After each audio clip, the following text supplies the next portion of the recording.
listening to Ding Dong Darkness Time Season 2, Stephen King Boogaloo. I gathered several of my most well-read friends together to discuss many of our favorite works by the master of the macabre himself. If you like what you hear, tell the world. In the meantime, let's talk some scary stories. Oh, and beware the spoilers, folks. They're a doozy. Hello, everybody, and welcome back to another episode of Ding Dong Darkness Time. This is part 2 of the discussion on Stephen King's The Body and Rob Reiner's adaptation, Stand By Me. If you haven't caught part 1 yet, I highly recommend you go back and do that before continuing with this one, as we're picking right back up where we left off. Enjoy. So the little story, Stud City, that's in The Body, in that story, the narrator's brother was killed by a car that comes off the track. And so again, there's the sense that like not always the best people don't always make it. Yeah. And that there is a bunch of random Goocher sort of circumstance. Big Goocher energy. Big Goocher energy, yeah. Honestly, though, I mean, those guys back, the 70s and 80s were no slouches in terms of violent crime. So, Yes. That's just life in America, if we're being completely honest here, across the decades. So another one that I love to talk about, if we're talking about the stories within the stories, we have to talk about the pie contest. Yes. The pie eating contest. Yes. Young Master Hogan. Yeah. Another aside in this, by the way, this is the most infamous scene in the film, I think, aside from the leeches. And Barfarama. Yes, and I mentioned in my episode with Terry Lynn Coop about Night Shift, we were in a little aside, and she's like, the one scene that can really just get me immediately sick to my stomach is that scene. And she even thinks about it, and she just feels something in the back of her throat. You know what's crazy? It almost didn't get in the movie. So they were actually thinking of a different story, and Reiner was like, it just didn't seem like a kind of story Gordy would tell. It might be a little more sophisticated. So they almost went in a different direction, but then ultimately decided to keep it there. So we almost didn't even get it. It made sense because I think they ultimately decided, oh, well, we're not thinking about the storyteller he becomes. He's still a 12-year-old kid. So we're going to show it as it would be seen in the mind of like 12-year-olds. And I think it's believable because it's still, at its core, it's still a very interesting tale that seems very plausible for a 12-year-old, where it's like, I'm going to pull a fast one on this town for revenge against all of the awful people. Again, even in this story, there's no reliable adults. No, they're all a bunch of jerks.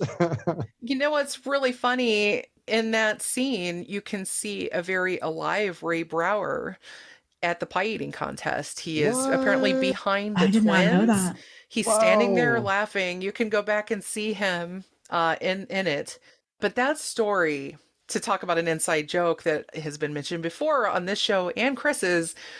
So Gordy finishes the story, but it doesn't really end it, right? And Teddy he's like, how does it end? And he's like, I don't know. It just kind of like, he just maybe goes home and has a couple cheeseburgers. And he's like, well, the story's great, but the ending sucked, which again calls back to Stephen King's reputation criticism for of bad, the criticism people have for bad endings that again, it just always seems to find its way into some of these stories that especially represent King on a personal level. Like, oh, we just got to put this in that you didn't know how to quite end your great story. It's funny, the kids' responses to the story too, because Teddy's like, well, why don't you have him go home and shoot his dad and then go join the Rangers or something? Right. That's what Teddy's fantasy is. He's like, that would be good, something good like that.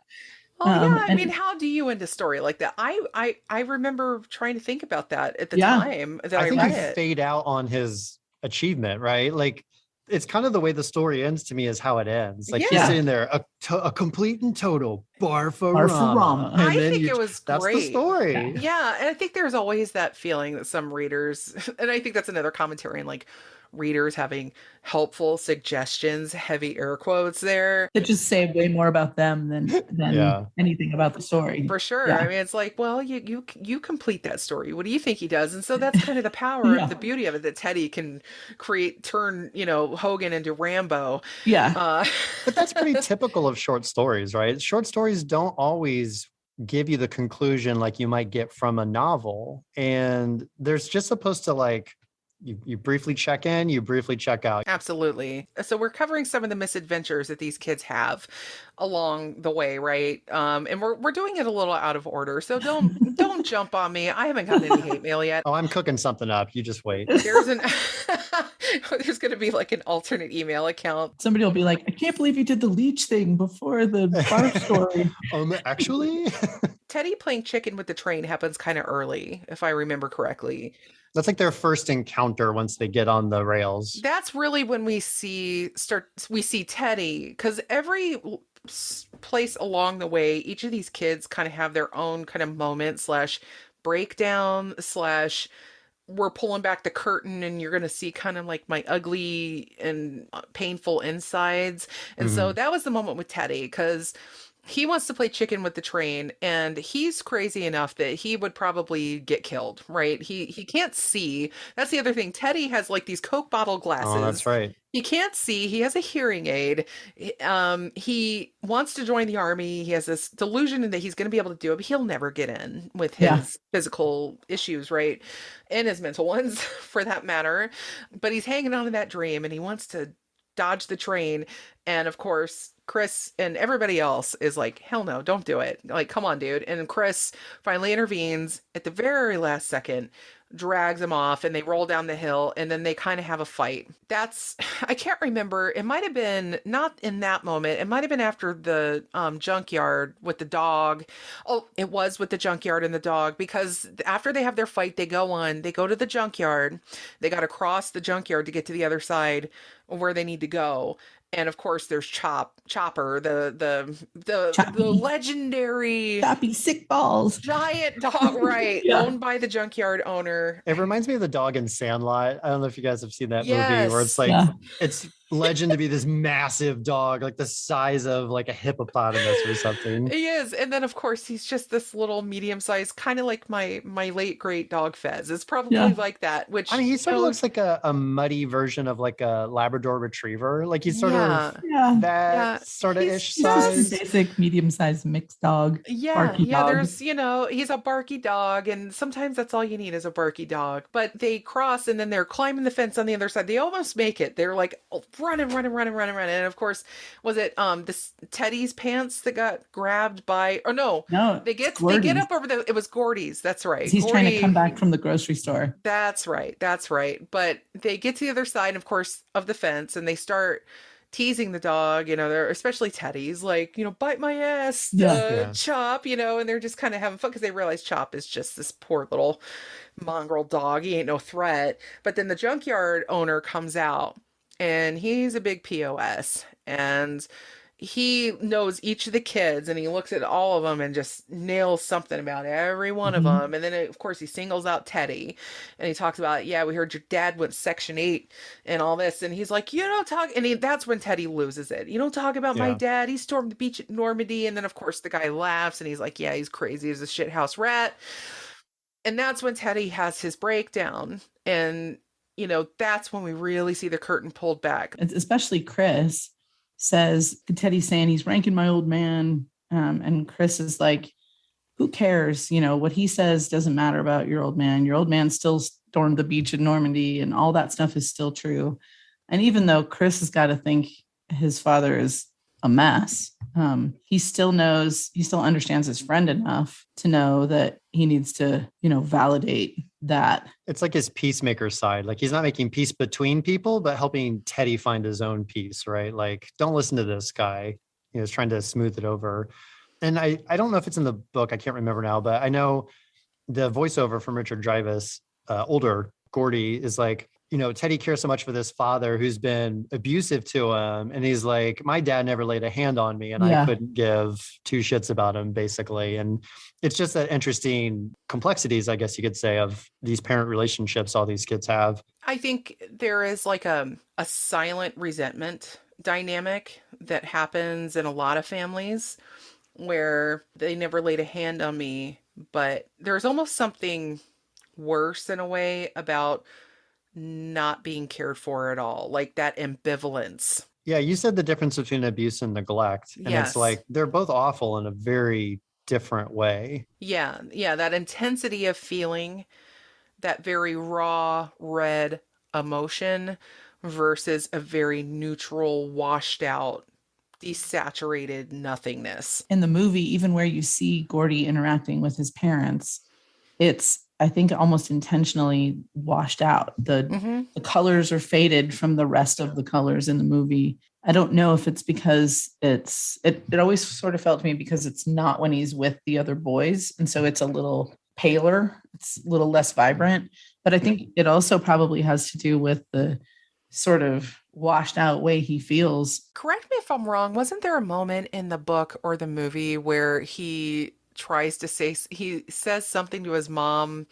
She asked him how his day was, and he thought about saying something like horrible, and then she Yeah, just didn't notice even that, or something. Or maybe he actually did say, like, oh, yeah, we went and did some drinking, and we did this and this and this. it's And in the book. He talks about thinking about it. yeah, and how she would just go, uh-huh, that's nice, Yeah, honey. that's great, sweetie. Are Like, you going to take Jane to the dance, Denny? yeah, like, and that's when Denny's still alive.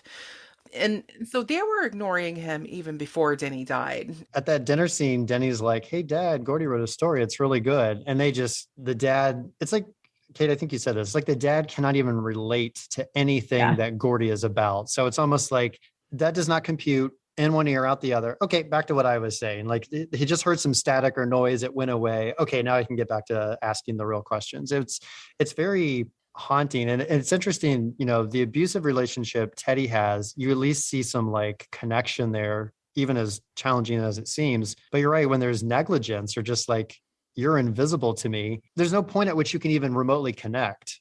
It's just awful. When you're being hit, it's like, well, at least they're noticing me, huh? I mean, I hate to say that's dark, A but lot of emotion, a lot of connection there. yeah. But when Gordy's with Chris, he talks about how, like, he says, my dad doesn't even love me. I must be a bad person. Mm-hmm. And Chris is basically like, no, you're not. And if they can't see it, then maybe I need to. Oh, yeah. Again, that sort of like Fathering. fathering caretaker role. Yeah, there's that point where he's like, he's like, "You're just a kid, Gordy." He's like, "Gee, Yeah. thanks, Dad." He's like, "I wish to hell I was your dad." Like he's basically, yeah. Oh, it's such a good scene. Was after the leeches, wasn't it? Or Yeah. I can't yeah, because they were like kind of wet, and they were like undressed, and they were drying things out, and I think that was that moment in the movie. They're walking around and he's like, "I'm not going to be a writer. It's stupid. Writing is stupid." Like he's basically at that point, and that's where Chris is like, "Whoa, whoa, whoa. No, shut up. That's not true." Right.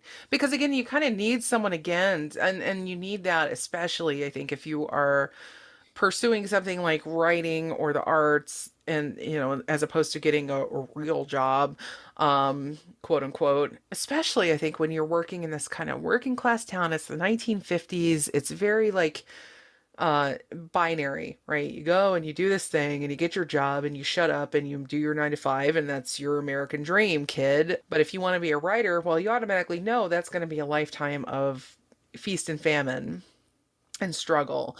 So, and that dynamic exists to this day. I mean, God, like Chris and Corey and I talked about that endlessly on our old podcast, Yeah. Creative Commoners, that battle between following the creative life and having a real job, and how those intersections can be very messy and difficult to navigate.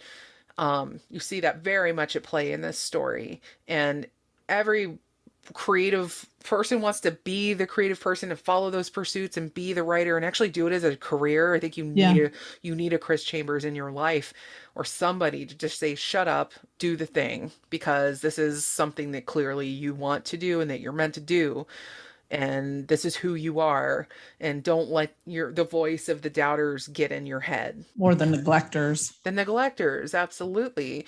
It's amazing how you just get to the heart of everyone in this story. Do you guys feel like Vern got less play? I was actually about to ask you guys if you remember a Vern moment with the vulnerability, because I can't remember. It's not a vulnerability. It's more of like him taking control. Because, Teddy just keeps beating up on him, too, for flinching, and he keeps hitting him and insulting him. And finally, there's that point where, they're talking about, do they go back after Gordy has the leech incident? Like, should we go back? And then Vern says something like, "Oh, maybe we should." It's like, "Oh, no surprise, the king of the pussies himself." He's like, "Stop calling me that." And he kind of has this moment where he basically pushes Teddy to the ground and starts beating up on him. He's like, Mm-hmm. "Two for flinching," and so he kind of gets his comeuppance. But I don't think he ever has a moment where he's vulnerable. It's almost like he's been vulnerable the whole movie, and he kind of like, Toughens up yeah, a he little kind of bit. gets his moment. It's almost he has almost a reverse trajectory. But I also think like we learn a little less about him. I mean, the main things we know are he has this JD brother who hangs out with Ace Merrill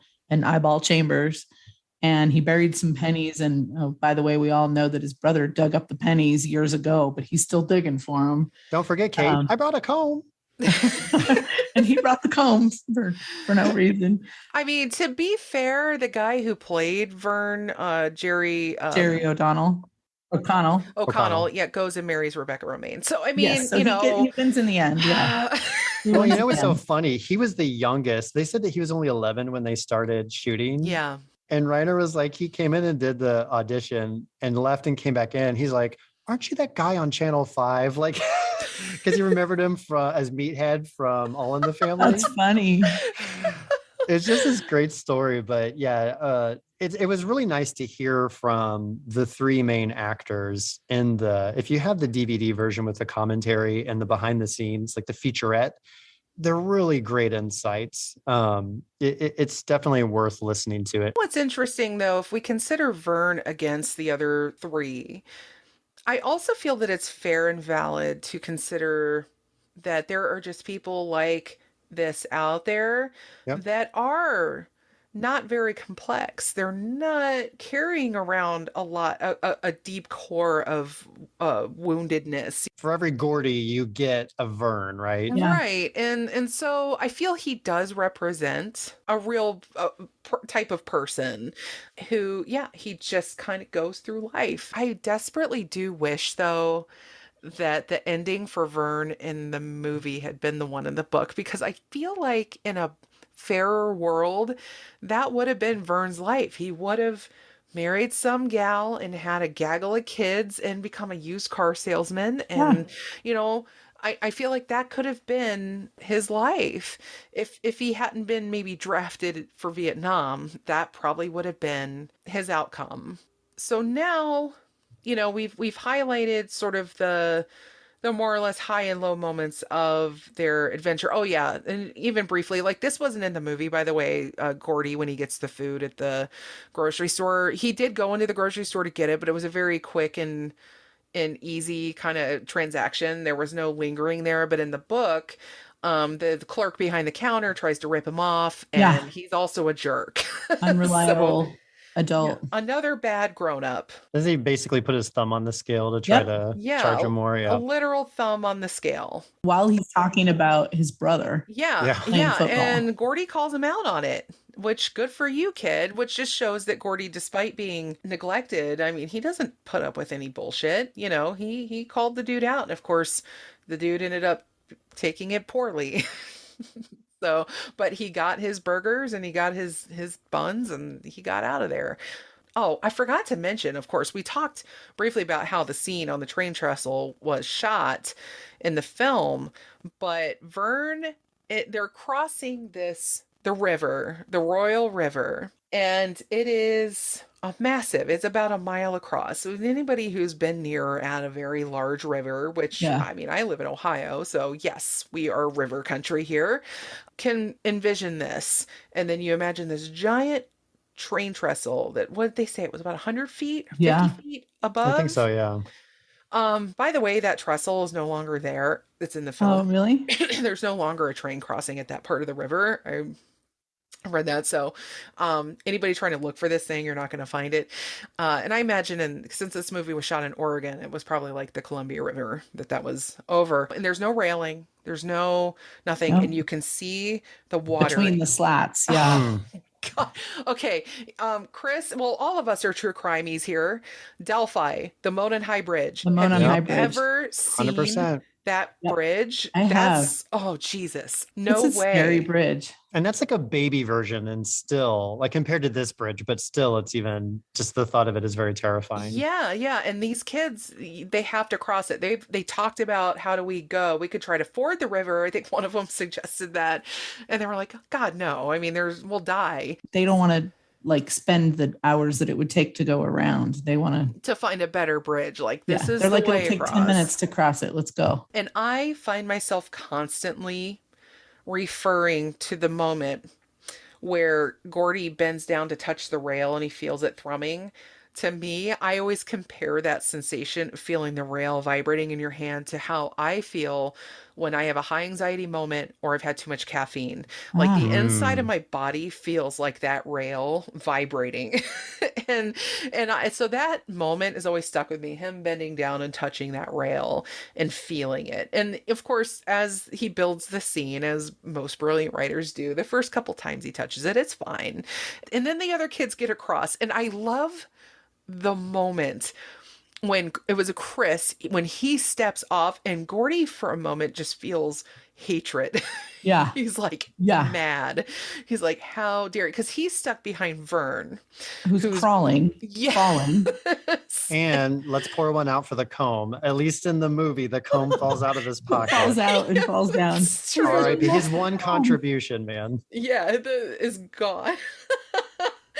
And so the emotion of that scene, and then of course he bends down to touch the rail and he feels the shaking. Yeah, and then he looks behind him and you can see the smoke coming from the train smokestack, and you were like, oh God.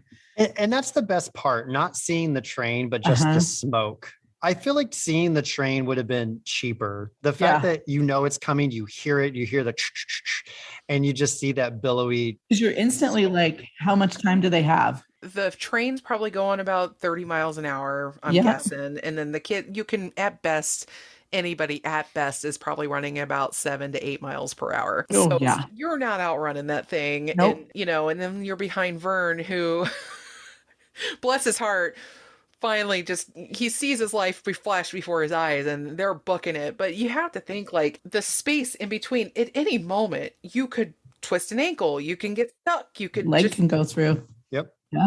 Trip and fall. It's so terrifying and so brilliantly written, and you really do get a sense that this is coming down to the wire. And at that point, I mean, you really don't know. What if one of them did get killed? And then you also think they're going to find the body of a kid who was hit by a train. Did get hit, yeah.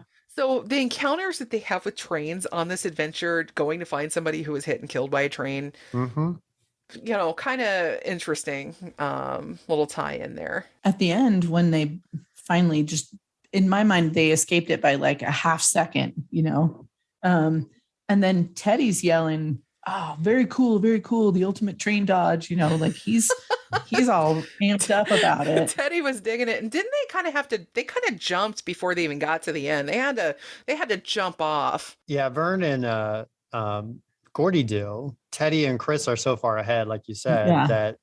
But the funny thing is, as much as he's under the train dodge, notice he wasn't standing on the tracks also trying to dodge it. It's one of those things where the macho kind of thought that he had at the beginning versus the reality that you might get killed by this train. It's very interesting. It's very understated. Well, that just shows a moment of growth for Teddy, right? Like he had some breakthroughs, I think, in the course of that. I mean, maybe that's what it is.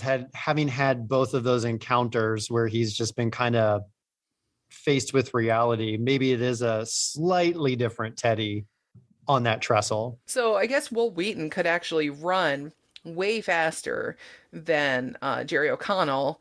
But of course he had to like fake it. You know this, right, no, Chris? you're thinking about the scene where they race in the junkyard. Oh, okay. And it's against River Phoenix. And basically Will Wheaton could run faster than River Phoenix. So he's like, how do I fake it? And Rob Reiner's like, just pump your arms and just, make it look like you're really exerting a lot of effort. It's sort of like the Tom Cruise run, right? With the arms, pumping the arms real fast. I remember what it was. It was another trivia bit that I read about the scene with the train was Rob Reiner was trying to get these kids to really look truly terrified. And he was screaming at them, trying to get them to look scared. Yeah, they weren't doing it right because, again, the train's it's like hundreds of yards away from them. Mm-hmm. And Reiner is basically like, you're wasting our time. The crew is tired. If you're not going to get it right, I'll come after you. Like, he's screaming at him. He's like, they started crying. He's like, roll camera, roll camera. And then he felt a little bit of regret, but like right after it, they were like beaming, like, we got it, Rob, we got it. They like give him a hug and everything. Time and time again throughout the making of the movie, they talked about how Rob Reiner used so much of his experience as an actor to help these kids find the place that they needed to be. And without directly telling them, he just really organically helped them find the moment. With River Phoenix, and I think in the moment when he has his own little breakdown about the milk money, I think he told River, remember a time in your life when an adult let you down. Just focus on that. And that did it. Like, that got him there. You could feel it. And he had to go be comforted after that as well. And honestly, as River Phoenix in his upbringing, I mean, like I said, the Phoenix clan, they were brought up in a cult. They were in the Children of God cult. And there was a lot of shit that happened in that cult. I highly recommend people go and probably talk about it on this show at some point. But I think he had a deep well to dig from in that, and explains a lot of his intensity as an actor, a lot of his brother's intensity as an actor as well. So again, helping them find that moment. He even did such a great job with Kiefer Sutherland, who played Ace Merrill, because this was Kiefer's big acting role at the time. His first job, right? His first big job. I think, yeah. Yeah. Before he was a SoCal vampire. Exactly. Before he got into Lost Boys. Yeah. I still love that movie. Such a good movie. And he talked about how, like, when early in the film, when he encounters Gordy and he steals his baseball cap. Oh, yeah. It's a great story. And Rob Reiner, that his brother gave him. His first inclination was to put the hat on, and Rob was like, "No, Ace would never mess up his hair." And also, he's like, "It would mean nothing to you." He hands it to Eyeball. They go off, and then they think to themselves, "What did you do with the hat?" Well, you threw it away. He would have thrown it away. So again, it was like Rob truly understood these characters and these kids, and also as an actor himself, understood how to get them to tap into that. He prepped these kids so well. He gave them the music, he gave them the slang. They had like 2 weeks of basically training, like boot camp, if you will. I mean, that sounds a little more rigorous, but basically they were playing like games, improv, and just doing different activities to build a rapport with each other. And he's like, a lot of other directors with kids would basically be off camera feeding lines, and they just keep doing it until the kids got it right. And he's like, and they'd make the movie an editing process. And that's why, like, if you watch this movie, he has these long scenes, walk and talk scenes. There are no breaks. There's no cutaways. There's no nothing. That's how well he worked with those kids. Is they were able to do these long scenes, multiple lines of dialogue, and just nail it. Yeah. They're so good. And it really speaks to the way that he approached this. And to your point, being an actor, they call those folks actors, directors. And they're like, those are the people that a lot of actors want to work for because they get it. Rather than like, I'm here for the technical aspect. I want the shoot, for instance. Yeah. Yeah. Which that's not exactly slam against George Lucas. That's just not the kind of director he is. And I think it shows. It does. It absolutely does. I mean, if you look at, for instance, if you have to watch a movie that stars Liam Neeson and Ewan McGregor and Natalie Portman, 3 of the finest actors that we have working today, and they are wooden and uninteresting. That tells you they are not. If you're working. making Samuel L. Jackson uninteresting, what is wrong with you, sir? That is not an actor's director. Right. So, for sure. So yeah, it's an interesting dynamic that he really put to play with them. And man, you would never know that those weren't kids of the 1950s. Yeah. They nailed it. And I love too, apparently Kiefer, in order to kind of stay in character, apparently he would like kind of pick on the kids, like on the set and everything, but he really bonded with them as well. And he bonded really well with River Phoenix. And Kiefer's talked about this in interviews as well about how the movie was always called The Body from, the get-go when they were making it. And then there were talks about changing it anyway. They never felt it was quite the right title for the movie. And so, he was teaching River Phoenix how to play Stand By Me on the guitar in between scenes. And that ended up being what they ended up going with. So that's interesting because Reiner said that was the intended song all along. So that's interesting. Yeah. But maybe they were playing it because they knew that was going to be the song. I don't know. That could very well be. I mean, it feels like that was like the vibe. And Reiner said that's also, to his knowledge, one of the few songs that was a hit twice. Like the same recording, not a cover, not anything like that. The exact same recording. Originally a hit, and then after this movie came out was another big hit. I was like, yeah. Kiefer Sutherland's portrayal is so great. I mean, he's so what he is, and he's scary. Like that scene where they're playing chicken. That blonde white hair, that very piercing stare. And another actor would overdo it, right? They'd chew on the scenery. And he's one of those, I'm doing a lot with a little. And his voice. I would say both of the Sutherlands, Daddy Donald, and Kiefer, these are the guys. I love them so much. Yeah.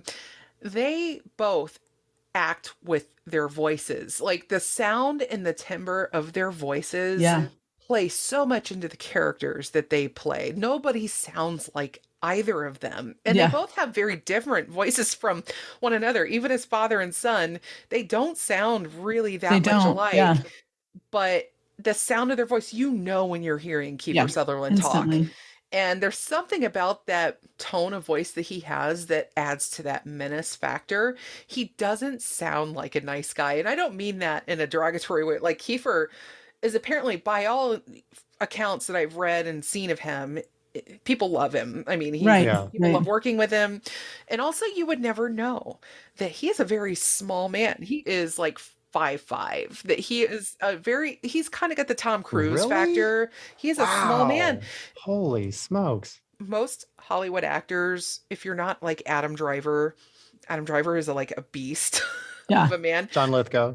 Yeah, like you can tell like a tall actor. Most Hollywood actors are pretty short in terms of stature. They're, usually under 5'10".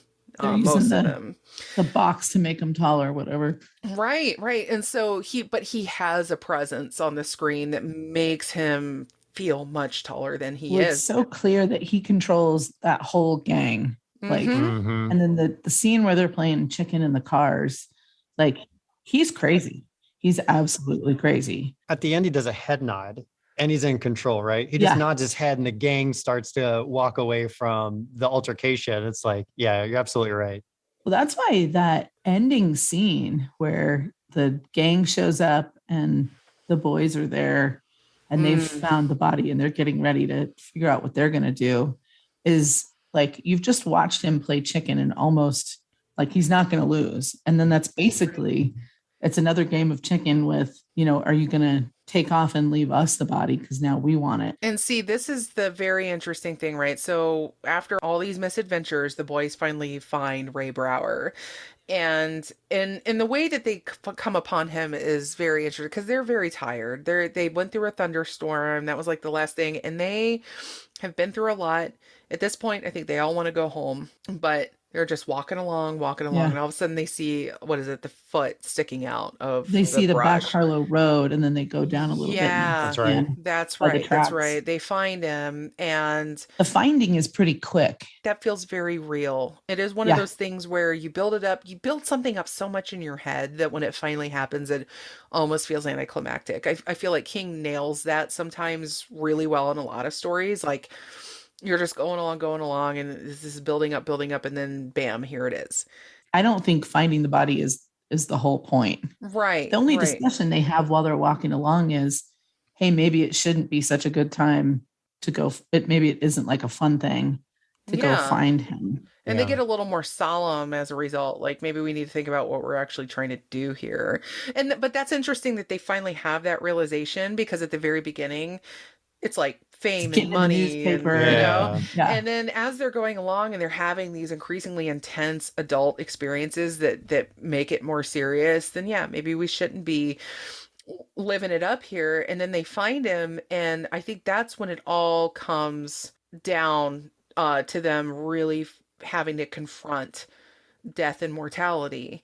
They've already confronted it in a lot of ways on the way there, but when they finally stand next to an actual corpse, and honestly, for me, um, my first time encountering a corpse was at a funeral. It was an open casket, but it was very much a similar kind of moment. And I was about 16, 17, and looking down into that and seeing that was like my first confrontation. And it really is interesting how it changes everything. It's like, oh, this person who was once alive that I knew very well, that was very happy and full of life, is now just laying in a box. Yeah. Oh my God. And to them, they're seeing this boy about their age lying in the grass with his Yeah. shoes off because the train knocked him out of them. Yeah. Knocked him out of his heads. Yeah. Mm. Yeah. And there's his blueberry bucket. He was just picking blueberries. He just went out to pick blueberries, got hit by a train. And, they all confront that to the point that after they see him, they're like, we're just going to go home. We're just going to call it in anonymously. They're not interested. And I think that just shows the fact that the four of them have a quorum about this. Yeah. Really shows who they are. You might expect like Teddy or Vern to be like, no, let's go through with our plan to call, right, get on the radio, get in the newspaper. But they all seem to sort of quietly understand that that's the right thing to do. And then, of course, Ace and his buddies show up. And in the book, and I can't remember, I think in the movie there were some cutaways too. I can't remember to the gang. I can't. You follow the gang pretty much the whole time without the whole baseball cap stuff. Not in the book. Like that's really a way to introduce the gang. You kind of hear about them at the beginning, and then there's nothing, and they show up at the end. Yeah. Like the whole baseball, the mailbox baseball. That's all. Yeah. All of that is, they're doing the tattoos and they're at the pool hall. Yeah. All that stuff. That's all added, which makes sense for a movie. Right. And the story kind of makes sense. It's like, I'm telling my story with my friends, and then these guys show up. Yeah, because you don't know. Yeah, this is all totally from Gordy's. That's right. That's a very good point. But for a movie, you kind of have to have that parallel story going along. So it makes sense in both cases. And they show up and they have their little showdown. And this is another instance of where, Ace obviously got through to the gang, and they decided they're going to go and find the body, and they're going to try to take credit. And of course, the boys don't want to let him do that. And, shit is about to get real. Ace is about to cut these kids. And that's when Chris, in the book, pulls out his gun and fires it up in the air, which to me makes sense in the context of Chris being the peacekeeper of it. And of course, it's his dad's gun. And in the movie, it's Gordy who fires the gun to kind of make everybody quit, which makes sense in the movie to a certain extent because, he is the lead actor. He's the lead character. I feel like I could see why they made that slight adjustment, I guess. Reiner said that to him when he adapted it, this was a story about Gordy and his arc. And so he imbues Gordy with a little more of, frankly, his own experience, because he's like, I connected with this character because I had periods of my life where I didn't think my dad loved me, or I had no real connection with him. Of course, his dad, very successful director as well, Carl Reiner, right? Carl, R.I.P. He only died a couple years ago. Yeah. But he's like, I identified with that at that time in my life. So to him, it's like he wanted this trajectory. Yeah, I agree. I like that. I like that a lot. And it just goes to show when you are writing a screenplay, when you're adapting something, then you have your own creative license as well, that you make these decisions for your own reasons. You are the writer, and it is a separate medium, and it is not always your obligation to adhere to everything in your source material. Yeah. So I think both decisions absolutely valid. Me too. And I stand by them. And of course, this was enough to get Ace to back down, which was amazing For the moment. But Ace says, you guys are going to pay for this. We're going to hurt you very badly. And of course, in the book, they do. In the Yeah. book, all the boys get beaten all to hell in separate incidents. Over time, Gordy, we hear about, he takes it pretty damn hard. He gets beaten all to hell. Gordy's is kind of like the first beatdown. It comes relatively quickly. So each one of them definitely, like Ace, he sticks to his word. And of course, the body of Ray Brower is called in anonymously. Like nobody gets credit for it. It's just called in. Yeah. So at the end of it, like Ray gets found, but whatever this silent battle that's going on between these two gangs is fought in, you know, in secret, off camera. You know, nobody knows about it, which I think is fascinating too. If you're reading a story about this in the paper, you don't have any idea that 4 young boys and 4 older boys are battling it out over who gets to call it in and get credit for it. That never gets told. For the main characters, it's almost like a moral decision that it not be a getting in the newspaper kind of thing, that it be respectful. I think it's supposed to show some sort of growth on all of their parts, different kinds of growth. And then, of course, immediately, you know, they turn around and hike all night, they say, and get back to town pretty quickly. And there's nothing about whatever happened during walking back the 20 or 30 miles that they have to walk. Because for them, it's closed. It seems to me, and the whole goal is to just get back, and now they got to go to school, and this has changed them, but they're done having this experience. Doesn't it feel like it a little bit too? Like they have this experience, but in it, they physically forget. Like there is a physical forgetting that happens. It's part of the mechanism of the supernatural element, right? But it happens in this instance too, but there's no supernatural element at play. Well, and I think also, like, even on a regular experience, I'm sure we've all been on a trip, like a road trip, let's say, and you're really excited when you start and you're chatty and la la la. And everything is meaningful every step of the way. And like, oh, look at that. You know, it's all fun. Yeah. And then that last tail end of it, you just want to get home. That is literally something I just went through. Yeah. And not a lot of conversation. Yeah. You know, it's not like it's bad. It's just you're more silent. You're kind of more reflective. And so there's even like a normal mapping onto it. But yeah, Kate, to your point, it's like there's really not anything else to say. Like the decision's been made and now it's just getting home at this point. There's no more adventure to be had. And they realize too, they don't have the provisions that they need, you know, and of course they have to really get home before their parents really start to notice. And I think, Gordy nobody noticed Gordy's gone.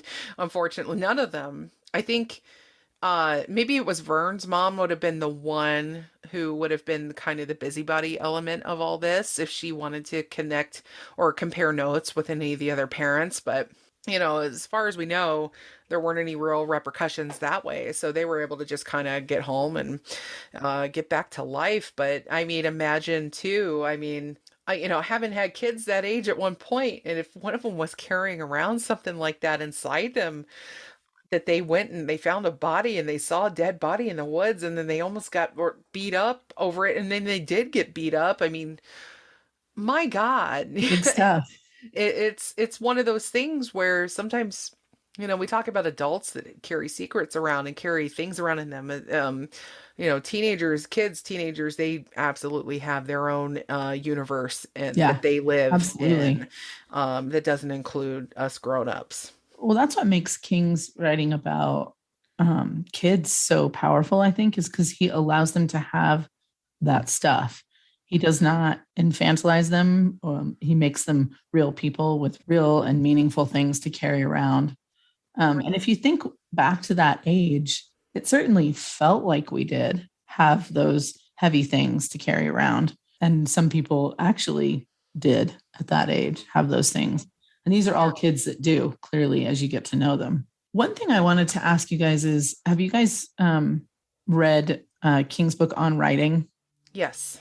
Yes. So you have, yeah. So one of the things he talked about in there that I've always found really interesting is he talks about his own memory. And he says some people have these great memories where they can literally remember, step by step, minute to minute, or hour to hour what happened, and they can relay that. And he says his memory is more like, driving in the fog and trees are coming out of the fog and that are like memories. And so for me, that's how my memory is too. My partner's memory is, like, yeah, at 11:03 we went here and we did it. And I'm like, what? I don't even remember what we watched last night. So Chris, when you were talking about how this is so autobiographical, it's interesting to me that he has they're emotional memories more than they are like maybe actual event memories. I don't know. I guess maybe he went through some of these things, but the emotion of them has definitely made a memory imprint. I just find it so interesting, given that he said that his memory is spottier than that, that he's able to so accurately recall this. I feel like King does a brilliant demonstration of, so everybody who writes something or wants to write something, I should say, they often have this thing of like, I lived a crazy life and had some crazy experiences. I'm going to write a book about it. Or I want you to write a book about my crazy life and my crazy experiences. And the thing is that when you actually do sit down to try to write a story, especially a fictional story, or even a memoir for that matter, but really in the realm of fiction, and you find like when you try to do a fiction story that's a beat by beat account of a real thing, it's flat. It doesn't work for some reason. Even though you're telling the truth, like the chronological event filled truth of it, it's not working. It needs something else. And I think what King did here is he took these emotional experiences and these moments that he could recall, but he fills it in with this artistry. I wrote a story called Daddy's Glasses, and it's on my website. And I wrote it largely based on events that happened in my mother's childhood that she told me about when I was a kid, that I've known about my whole life. Like, she lost her baby brother and her father committed suicide, and there is a lot of darkness in that. And so much of that story is true, is very biographical on account of my mother, but it has a deeply supernatural element, and there are some other things added to it that I had to add, because if I just told it as she remembered it, it would not, well, it wouldn't be fiction for one thing, but it also just wouldn't be what makes fiction special. I think the only way you get away with it is you're like a David Sedaris, where it's not this happened and this happened and this happened. It's more of this like pastiche, there's a theme and a flow to it. And a lot of license. Like, I don't think he tells, the virtual truth. Absolutely. Right. I think, yeah, exactly. It's like, there's a little bit of, it's creative nonfiction is what I would like. I kind of think of it as, where it's like, you're taking that license because reality is not, I mean, for this man to have done all the things he's done for all these books, but it is, you take the kernel and then you kind of build around it. And I think you're right, Allison. It can very much feel like, so we did this and then this happened, but hold on, because you wouldn't believe it. Then this happened. And it feels more like you're journaling than you're writing a story. And I think that someone like a Sedaris can craft that into a tale that's compelling, where it doesn't feel like that. And it's interesting. It has a storytelling flavor to it that is just, I don't know what I'm trying to say anymore. It's magical. But No, you're absolutely right. They're like, I mean, I keep thinking of it as like the bubbles in the soda, right? Like, you have your base mix, your syrup, and that's your reality. But if you want to make it into soda pop, you got to add the carbonation. Some emotional carbonation. Yeah, emotional carbonation. That is the new term. You've coined it. It stands. We also coined Big Goocher energy. Let's give us. We need a lot of credit for all the things we came up with. I feel very much like we covered the gamut of this story, and to tie it back in many ways to that initial quote, especially the part that Kate added about, do we ever have friends like we had when we were 12? Yeah. And no, we do not. But at the same time, I think there is a reason that, at least privately, in many ways, I act like I'm still 12 with most of my friends. Yeah. Chris can attest.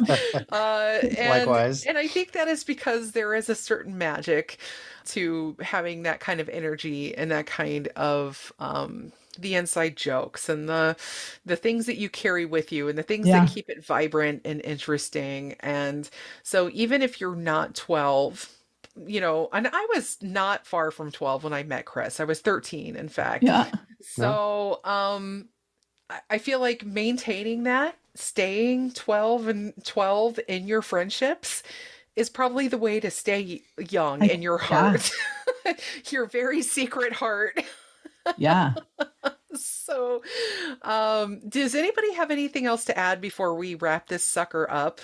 One thing, and that is that I think for me, always the story made such a huge impact because my parents got divorced when I was like 11 and a half.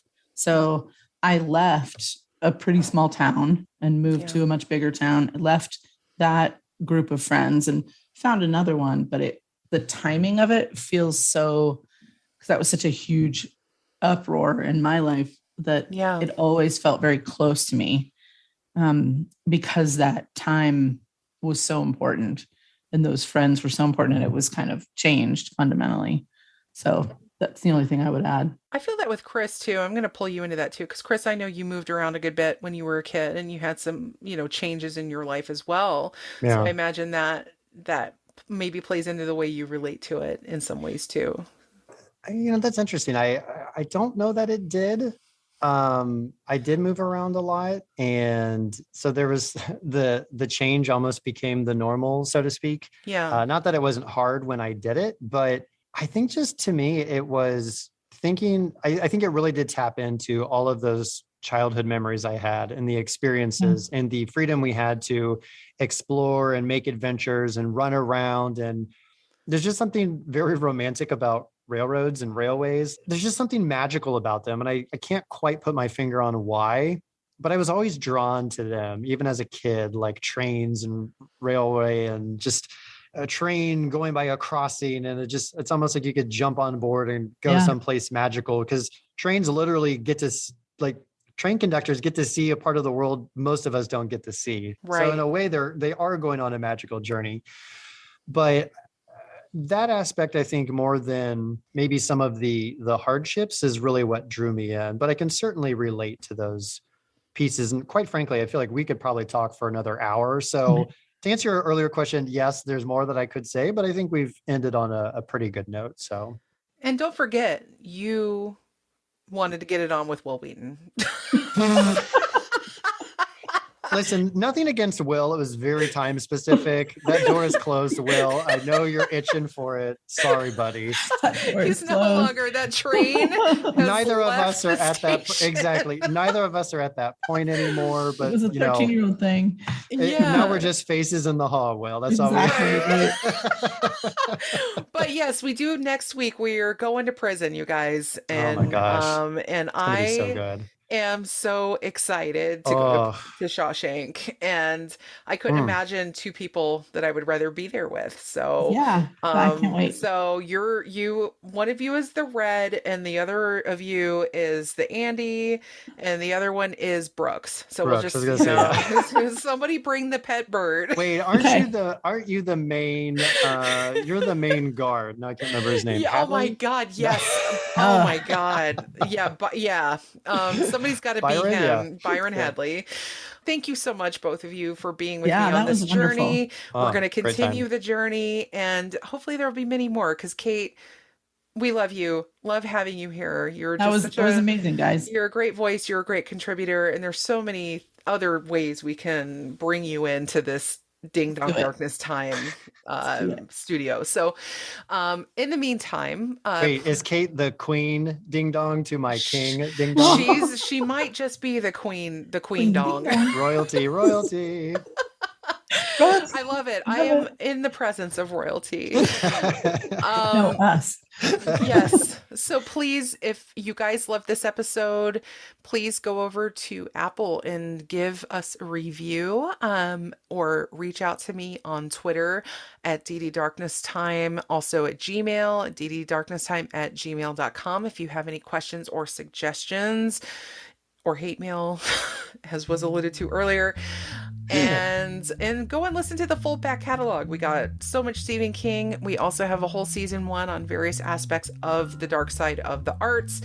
And then season 3 is approaching. Also, I'm working on putting together a whole sub part of the show called Ding Dong Ditch, which will be short episodes, solo, Nice. shallow dives instead of deep dives into topics that maybe don't warrant a full episode, but are interesting and fun. And I'm putting all that together right now. It's all going to be part of the main feed, and I'll have a little more information on that in the near future. With all that in mind, guys, go forth, read some Stephen King, and we'll catch you later. Ding Dong Darkness Time has been brought to you and produced by yours truly, Allison Dixon. It was made possible by an array of amazing co-hosts, friends, family, but especially you, the listeners. Big shouts also go out to the brilliant Nathaniel Dixon for the show art, and future legend Spencer Morlock for all the music. I'll be back again soon with another episode. In the meantime, be good, you little ding-dongs.